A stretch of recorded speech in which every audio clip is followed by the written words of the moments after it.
Hi friends, welcome to Rani's kitchen. నేను మీ రాణి. ఈరోజు ఉల్లిపాయ పకోడీ చేద్దామండి. అందరూ చేసేలా సింపుల్ ప్రాసెస్తో ఉల్లిపాయ పకోడీ కాకుండా ఆలూ పకోడీ అని కూడా అనొచ్చండి. ఆ ప్రాసెస్ అంతా చూద్దాం. వీడియోని ఫస్ట్ నుంచి లాస్ట్ వరకు చూడండి, మధ్య మధ్యలో మిస్ చేయకుండా చూడండి. అలాగే ఛానల్ని ఫస్ట్ టైం వాచ్ చేసిన వారు సబ్స్క్రైబ్ చేసుకుని పక్కనే ఉన్న బెల్ బటన్ని క్లిక్ చేయండి. నేను పెట్టబోయే రెసిపీస్ అన్నీ మీ ఫోన్కి నోటిఫికేషన్కి వస్తే ఓపెన్ చేసి చూడండి. నచ్చిన రెసిపీని కుక్ చేసి ఫ్యామిలీకి సర్వ్ చేయండి. ఈ ప్రాసెస్లో చాలా టేస్టీగా ఉండే ఆలూ పకోడీ చూద్దాం. ముందుగా 2 బంగాళదుంపలను తీసుకోండి. వాటిపైన ఉన్న పీల్ తీసుకుని కట్ చేసుకుందాం. నేను చూపించిన విధంగా మధ్యలోకి కట్ చేసుకున్న తర్వాత ఒక్కొక్క పీస్ని ఇలా అడ్డంగా కట్ చేసుకోండి. వీలైనంత సన్నగా కట్ చేసుకోండి. ఇప్పుడు సన్నగా పొడవుగా స్టిక్స్ లాగా కట్ చేసుకోండి.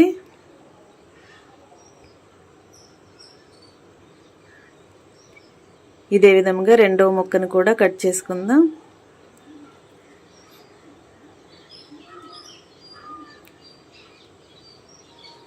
ఫ్రెండ్స్, ఈ పకోడీ అనేది టీ టైమ్ స్నాక్స్ అనే కాదండి, బ్రేక్ఫాస్ట్ రెసిపీ అని కూడా అనొచ్చు. మనం అప్పటికప్పుడే 10 నిమిషాల్లో కుక్ చేసి ఫ్యామిలీకి సర్వ్ చేయొచ్చండి. ఎప్పుడు చేసే పకోడీ కాకుండా ప్రాసెస్ అంతా డిఫరెంట్గా ఉంటుంది. పిల్లలకి నచ్చేలా ఉంటుంది ఈ స్నాక్ రెసిపీ అనేది. వీడియోని స్కిప్ చేయకుండా చూడండి. ఇలా సన్నగా పొడవుగా కట్ చేసుకున్న బంగాళదుంప ముక్కల్ని అలా గిన్నెలోకి వేసుకోండి. దీనిలోకి సన్నగా పొడవుగా కట్ చేసుకున్న ఉల్లిపాయలు 1 కప్పు వేసుకోండి. పకోడీకి ఈ విధంగా సన్నగా కట్ చేసుకోవాలండి, పొడవుగా ఉండాలి ముక్కలు అనేవి. అలాగే సన్నగా కట్ చేసుకున్న పచ్చిమిర్చి ముక్కలు 2 టేబుల్ స్పూన్లు వేసుకోండి. టేస్ట్కి సరిపడా సాల్ట్ వేసుకోండి. మీ ఘాటుకి తగ్గట్టుగా కారం యాడ్ చేసుకోండి. 1/2 టీ స్పూన్ పసుపు వేసుకుని 1 టీ స్పూన్ అల్లం వెల్లుల్లి పేస్ట్ వేసుకోండి. 1/2 టీ స్పూన్ వాము వేసుకోండి. 1 టీ స్పూన్ ధనియాల పొడి, 1/2 టీ స్పూన్ జీలకర్ర పొడి వేసుకుని 1 టీ స్పూన్ గరం మసాలా కూడా వేసుకోండి. 1/2 టీ స్పూన్ జీలకర్ర వేసుకుని రుచికి సరిపడా ఉప్పు వేసుకున్నాం కదా. ఇప్పుడు వంట సోడా కూడా కొంచెంగా వేసుకుని మనం వేసుకున్న ఇంగ్రీడియంట్స్ అన్నీ కూడా ఉల్లిపాయకి బాగా పట్టేలా చేత్తో బాగా కలుపుకున్న తర్వాత వాటర్ అనేవి రిలీజ్ అవుతూ ఉంటాయి. ఇప్పుడు 1 కప్పు శనగపిండి, 1/2 కప్పు బియ్యం పిండి, 1/2 కప్పు మొక్కజొన్న పిండి వేసుకోండి. అలాగే సన్నగా తరిగి పెట్టుకున్న కొత్తిమీర కొన్ని వేసుకొని కొన్ని కరివేపాకులు కూడా వేసుకోండి. ఇవన్నీ కూడా పిండికి పట్టేంత వరకు బాగా కలుపుకోండి. వాటర్ అనేవి ఏమీ అక్కర్లేకుండానే పిండి అంతా కూడా కలిసిపోతుందండి.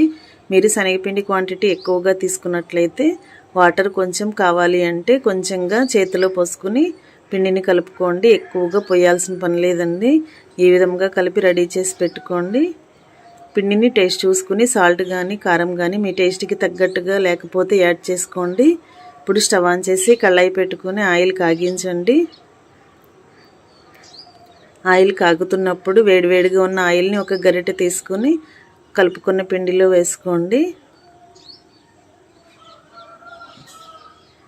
ఆయిల్ అంతా కూడా పిండికి కలిసేంత వరకు చేత్తో మరొకసారి పిండిని బాగా కలుపుకోండి.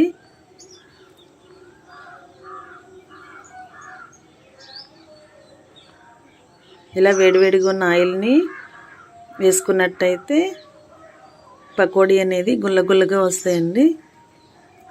ఆయిల్ బాగా కాగిన తర్వాత కొంచెంగా పిండిని తీసుకుంటూ ఇలా పకోడీలాగా ఆయిల్లో వదులుకోండి. ఆయిల్కి పట్టినన్ని పకోడీ వేసుకుని గరిటెతో 2 వైపులా కూడా కరెక్ట్గా ఫ్రై చేసుకుని ఆయిల్ నుండి తీసేసుకోండి.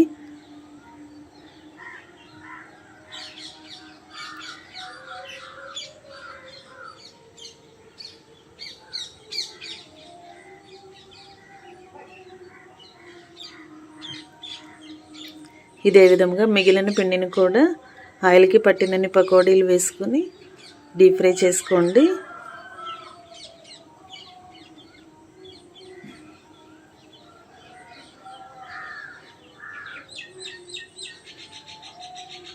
మరీ పల్చగా కాకుండా మరీ ముద్దలాగా కాకుండా కరెక్ట్గా వేసుకోండి.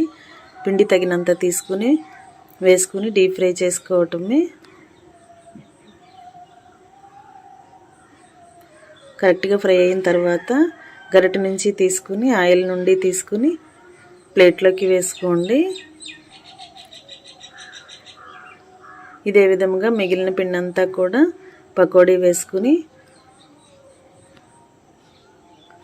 స్టవ్ ఆఫ్ చేసుకోవటమే.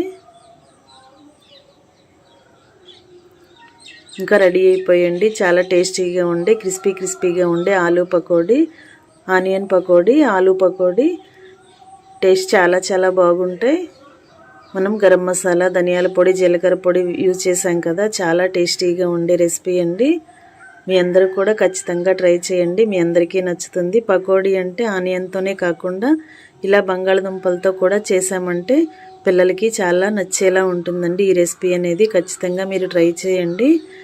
ఆయిల్లో ఫ్రై అవుతున్నప్పుడు బంగాళదుంపలు అనేవి క్రిస్పీగా వచ్చి తింటున్నప్పుడు టేస్ట్ అనేది చాలా బాగుంటాయి. పిల్లలందరికీ నచ్చేలా ఉంటాయి. మీరు కూడా ఖచ్చితంగా కుక్ చేసి ఫ్యామిలీకి సర్వ్ చేయండి. ఈ పకోడీని టమాటో సాస్తో సర్వ్ చేసుకుంటే చాలా టేస్టీగా ఉండే రెసిపీ రెడీ అయిపోయినట్లే. మీ అందరికీ వీడియో నచ్చితే లైక్ చేయండి. ఛానల్ని సబ్స్క్రైబ్ చేసుకుని పక్కనే ఉన్న బెల్ బటన్ని క్లిక్ చేయటం మాత్రం మర్చిపోకండి. మరొక రెసిపీతో మళ్ళీ కలుద్దాం. Thanks for watching. నేను మీ రాణి.